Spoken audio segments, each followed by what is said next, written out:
What's up to all my Slims, Moes, and Joes out there, and everybody just relaxing on this Saturday afternoon? I just had to come to y'all on my first video, and I'm sorry I have to do this, but I have to discuss something that's been on my mind. And this is about your man, Charlie Kirk. Yeah, I said it, Charlie Kirk.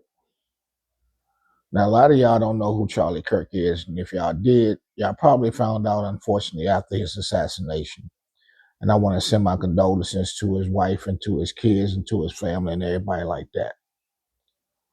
But just to get something off my chest, and I want you to do your own research, and I want you to come up with your own conclusions, and I want you to finalize your thoughts about this. But in my humble opinion, Charlie Kirk was nothing but a racist, a bigot, and a misogynist. That's all he did was talk negative about black people. That's all he did was talk negative about black women, people of color, DEI, which we all know only benefited white females for the most part, but they put our face on it to make it appear as though we, as the people of our complexion, are the ones that DEI was for.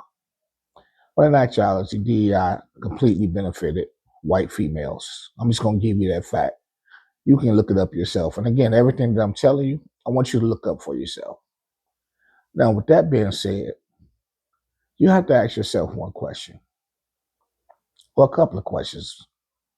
The first question being, how could the President of the United States order the American flag to be put down at half-staff in honor of this racist and this bigot? Again, these are my words. You do your own research and you come up with your own conclusions. Why would the Vice President, in turn, go sit on the set of his podcast, this being Charlie Kirk's podcast, to podcast about free speech in America? That's another topic, but we all know what they're trying to do with free speech. Just look at Jimmy Kimmel as the last example of that. But with that being said, back to our leadership. We have our president and our vice president supporting a racist. They're actually getting people fired from their jobs for saying anything negative about a racist. Let me be clear when I say that, because I really need y'all to do, again, your own research. This is my conclusion. They're celebrating a racist. The last thing that I'm going to say on this topic is I'm going to drop a jewel for you. This is where we've come. New exclusive reporting this hour on a planned push by top military leaders to try and recruit new troops after the death of conservative activist Charlie Kirk. Two officials familiar with the planning tell NBC News there are plans for a campaign to encourage young people to join the U.S. military to honor Charlie Kirk's legacy. NBC News senior national security correspondent, Courtney Kube, has been digging into this for us. Courtney, what have you learned? Yeah, so this is an effort that's being led by the Undersecretary of Defense for Personnel and Readiness. That's retired General Anthony Tata.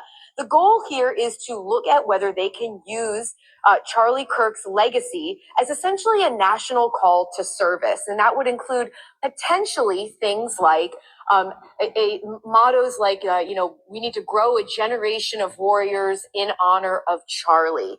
It could all... The military is about to start a recruitment campaign in honor of a racist. Think about that. What are we coming to? What is this world coming to? If you did not think that DJT and JDV and that entire cabinet were racist, what do you think now after you do your own research? Mr. 202, Southeast DC, I'm out.